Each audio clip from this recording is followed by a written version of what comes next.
नमस्कार दोस्तों, मैं हूं सुरेश गुप्ता। आप सभी का स्वागत है इस मेरे चैनल पर। दोस्तों, आज हम एक ऐसे लेंस की बात करेंगे जो बहुत तेज़ी से मार्केट में उभर रहा है, ख़ास तौर पे बिगिनर फोटोग्राफर्स के बीच में, या ये कह लें कि जिन भी फोटोग्राफर्स का बजट थोड़ा भी कम है, जो महंगे लेंसेस नहीं खरीद सकते और वो एक अच्छा प्राइम लेंस रखना चाहते हैं, तो उनके बीच में ये लेंस बहुत पॉपुलर हो रहा है। और इस लेंस का नाम है मीके का 50mm f1.8। मीके मतलब इसकी स्पेलिंग जो है MEIKE है। कुछ लोग इसको मीके बोलते हैं, कुछ इसको मैके बोलते हैं।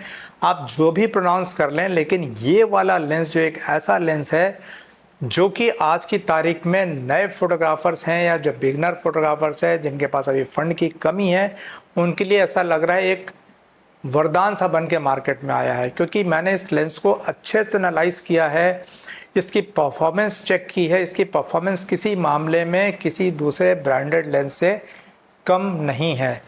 अब बात आती है वही कि प्राइस देखिए ना आप, इस लेंस का प्राइस जो है सिर्फ 16,800 रुपये। 16,800 रुपये में आपको एक प्राइम लेंस मिल रहा है, दैट टू 50mm f1.8। अब फिर वही सवाल आएगा कि जो इसकी प्राइस कम क्यों है as compare to any other branded lenses. तो होता क्या है, देखिए, नाइकॉन हो गया, सोनी हो गया, कैनन हो गया, फ्यूजी फिल्म हो गया, ये सारी बहुत इस्टेब्लिश्ड कंपनी हैं, सालों साल से ये मार्केट में हैं और ये अपने R&D पे बहुत पैसा खर्च करती हैं। ये मान के चलिए कि आपका कोई भी लेंस जब मार्केट में आता है उससे पहले कम से कम साल डेढ़ साल की इनकी R&D लगती है।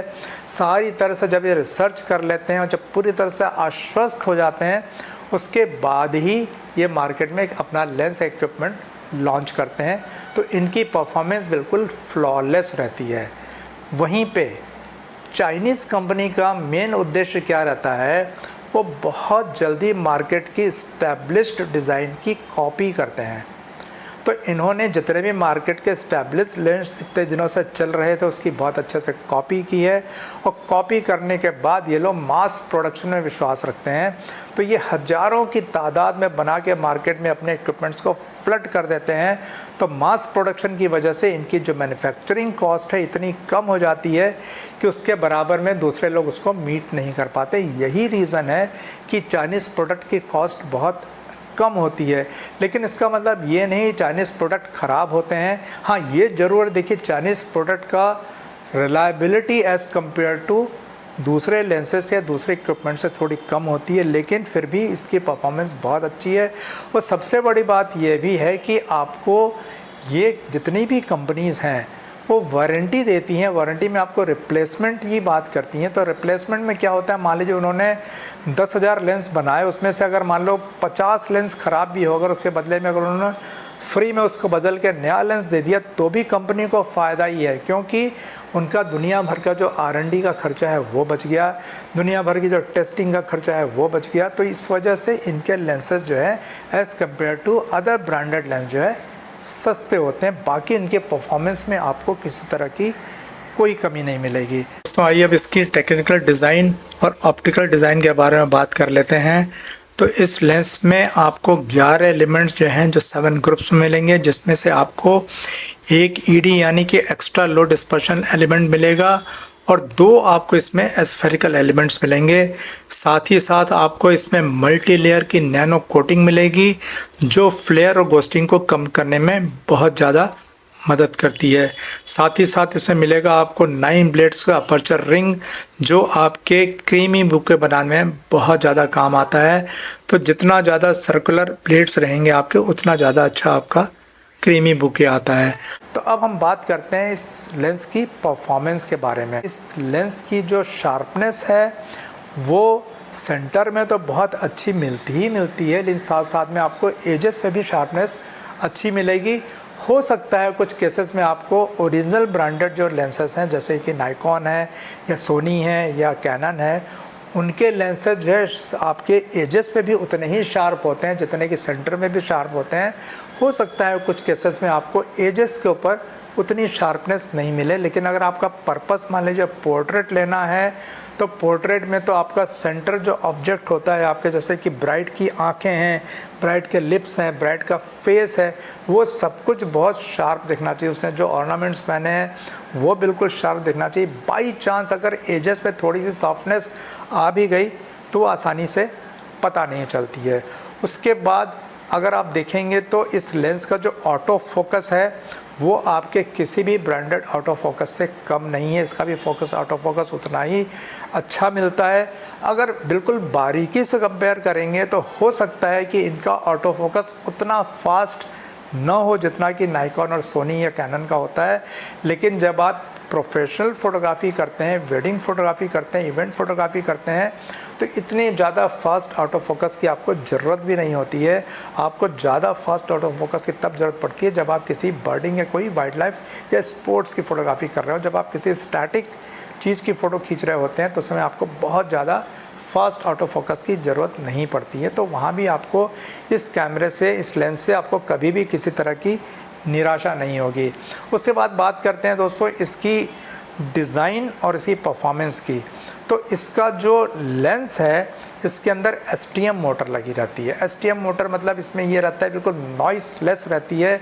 इसमें आपको किसी तरह की कोई जो फोकसिंग होते समय जो एक साउंड आता है ना, वो साउंड इसमें बिल्कुल भी नहीं मिलेगा आपको। तो ख़ास तौर पे सिनेमाटोग्राफर्स के लिए, वीडियोग्राफी में तो ये लेंस आपके लिए बहुत काम का है, क्योंकि इसमें फोकस मोटर जो मूव करती है उसका जो साउंड है वो आपके ऑडियो में बिल्कुल भी नहीं आएगा। उसके बाद अब बात आती है कि इस वाले लेंस को किन किन लोगों को ख़रीदना चाहिए। तो देखिए, कॉस्ट तो आपने देख लिया इसकी काफ़ी कम है। तो मैं सबसे पहले शुरू करता हूँ हमारे हॉबिस्ट फोटोग्राफर से। वो हमारे फोटोग्राफर्स, वो हमारे दोस्त, वो हमारे जिन्होंने अभी कैमरा ख़रीदा है, चाहे वो फुल फ्रेम कैमरा हो, चाहे वो APS-C कैमरा हो। ज़्यादातर हॉबिस्ट जो है APS-C कैमरा ख़रीदते हैं। तो आपने देखा होगा, चाहे आपने APS-C कैमरा नाइकॉन का लिया हो, या आपने सोनी का लिया हो, या आपने कैनन का लिया हो, आपने देखा होगा कि उनके साथ जो किट लेंस मिलता है उसमें वो शार्पनेस नहीं आती है। तो उसमें अगर आप अपनी शार्पनेस पिक्चर्स की बढ़ाना चाहते हैं तो आप एक 16-17 हज़ार रुपये और ख़र्च कर लीजिए। और जिस दिन आपने 17 हज़ार रुपये का लेंस घर ले आया और उसको लगा के जब आप पिक्चर लेंगे ना, आपको यकीन नहीं आएगा कि ये मेरा वही कैमरा है।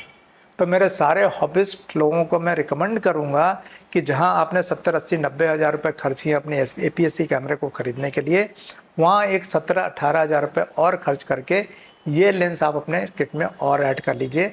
आपकी पिक्चर्स बहुत अच्छी आएंगी। अब हम बात करते हैं हमारे प्रोफेशनल फ़ोटोग्राफर्स पे। प्रोफेशनल फ़ोटोग्राफर्स भी जिनके पास APS-C कैमरा है उनके लिए भी सेम चीज़ रहेगी। APS-C कैमरे के साथ में आपके मोस्टली लोगों के पास 18-135, 18-140, 18-150 mm का लेंस होता है सोनी, कैनन, नाइकॉन के हिसाब से।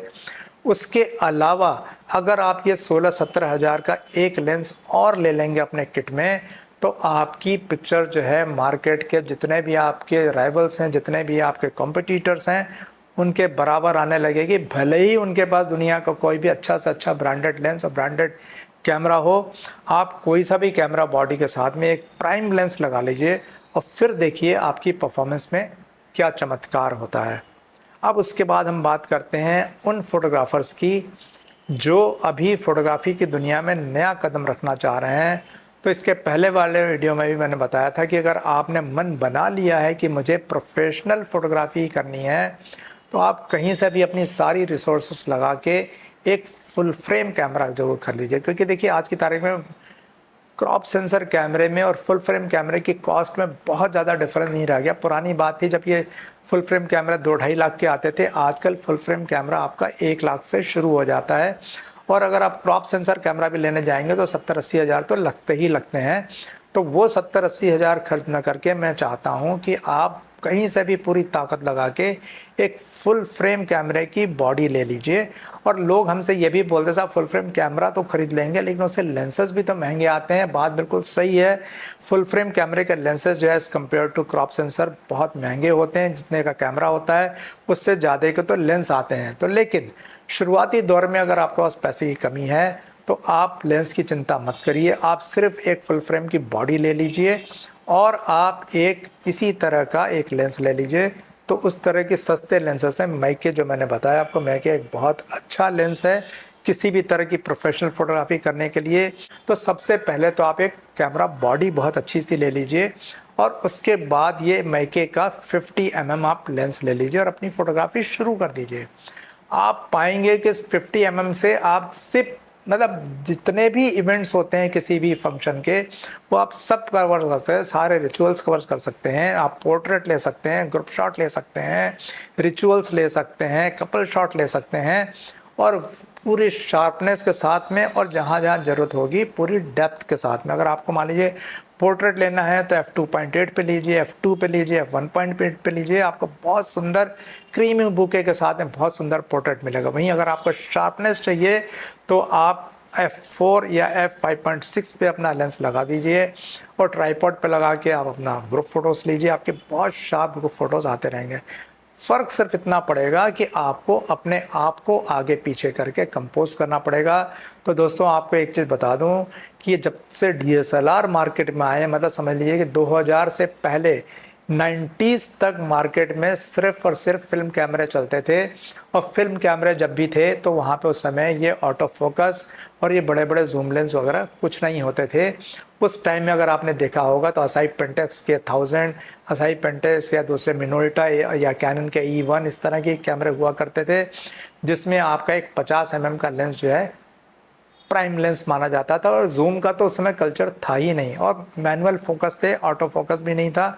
सारे फोटोग्राफर्स उसी से फ़ोटोज़ खींचते थे। और अगर आपने आज भी अपने पेरेंट्स का या पुराने ज़माने का कोई फ़ोटो देखा हो, उनके वेडिंग वगैरह का फ़ोटो देखा हो, तो कितनी शार्पनेस थी उस टाइम के कैमरों के लेंसेस में। तो वही शार्पनेस आपको अभी इस 50 के लेंस में मिलेगी। तो आप बिना किसी झिझक के अपना एक कैमरा बॉडी खरीदिए फुल फ्रेम का और 50 का लेंस लगा के अपनी फ़ोटोग्राफी शुरू कर दीजिए।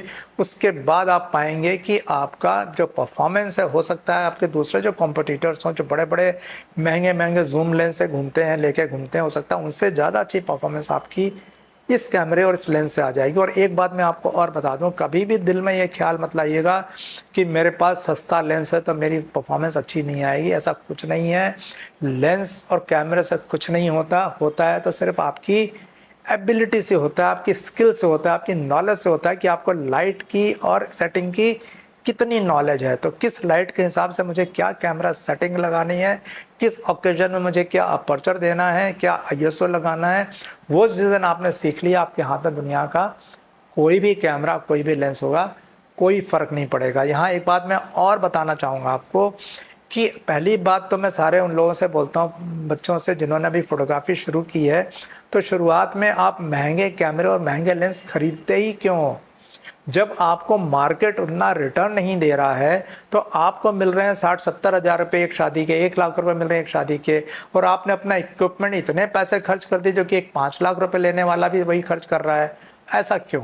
अरे जितना पैसा आपको मार्केट से मिल रहा है ना, उतना इक्विपमेंट खरीदो। उसके बाद जब आप कमा लेना, अर्न कर लेना, तब आप खरीदो महंगे। अभी तो आपके पास जितने पैसे हैं आप उससे काम चलाओ। तो मेरा बार बार सबसे यही रिकमेंडेशन रहता है कि आप सस्ता से सस्ता इक्विपमेंट रखो और अच्छी से अच्छी फोटोग्राफी करो, अच्छी से अच्छी परफॉर्मेंस दो और अच्छे से अच्छे पैसे कमाओ। उसके बाद तो पूरा मार्केट आपका है, आप जो चाहे वो खरीद सकते हो। तो आज अगर आपके पास पैसे की कमी है तो आप अपना एक बेसिक से बेसिक फुल फ्रेम का बॉडी ले लीजिए और सस्ता से सस्ता 50 का एक f1.8 का, जैसे मीके से सस्ता कोई लेंस नहीं है, वो खरीद लीजिए। आने वाले समय में मैं आपको 85 और 35 के बारे में बताऊंगा। तो आज हम खाली आपको यहीं पे क्लोज करते हैं हमारे वीडियो को कि आप बेहिचक होके हमारी रिकमेंडेशन पे आप ये वाला लेंस खरीद लीजिए और उसके बाद देखिएगा कि आपके आपकी परफॉर्मेंस में किस तरह का इजाफा होता है। तो दोस्तों उम्मीद करता हूँ कि आपको मैं अपनी बात समझा पाया। यहाँ पे एक चीज़ मैं और क्लियर कर दूँ कि मुझे किसी कंपनी से किसी तरह का कोई टाई अप नहीं रखता हूँ, मुझे किसी कंपनी से कोई कमीशन नहीं मिलता। ये सिर्फ मार्केट में जो भी नए सामान आते हैं या मार्केट मुझे ऐसा जो भी इक्विपमेंट दिखता है जिससे मुझे लगता है कि मेरे व्यूअर्स को बताने से उनका फ़ायदा होगा, क्योंकि मोस्टली मेरे जो मैं टारगेट लेके चलता हूँ मेरे उन व्यूअर्स को जिन्होंने फ़ोटोग्राफी की दुनिया में अभी कदम रखा है या अभी कदम रखना चाह रहे हैं या अभी इस्टेब्लिशमेंट की तरफ बढ़ रहे हैं या जिनके पास अभी थोड़ी सी बजट की कमी है लेकिन अरमान जिनके ऊपर हैं, हौसले जिनके ऊंचे हैं, मैं उनको ध्यान में रख के वीडियोस बनाता हूं। तो आप मेरी बात पे यकीन करिएगा, अगर आपके मन में भी इस तरह के परफॉर्म करने की इच्छा है, आप सस्ते से सस्ता बॉडी लीजिए और ये वाला लेंस खरीदिए। उसके बाद आप काम शुरू कर दीजिए, आपकी परफॉर्मेंस बहुत अच्छी आएगी। तो दोस्तों आज की वीडियो को यही ख़त्म करते हैं। अगर आपको वीडियो पसंद आया हो तो इसे लाइक ज़रूर कीजिएगा। अगर आपको लगता है कि अपने दोस्तों से शेयर करने से उनको भी फ़ायदा होगा तो उन्हें शेयर ज़रूर कीजिएगा। तो मिलते हैं अगले वीडियो में फिर किसी नए टॉपिक के साथ। तब तक के लिए नमस्ते, जय हिंद।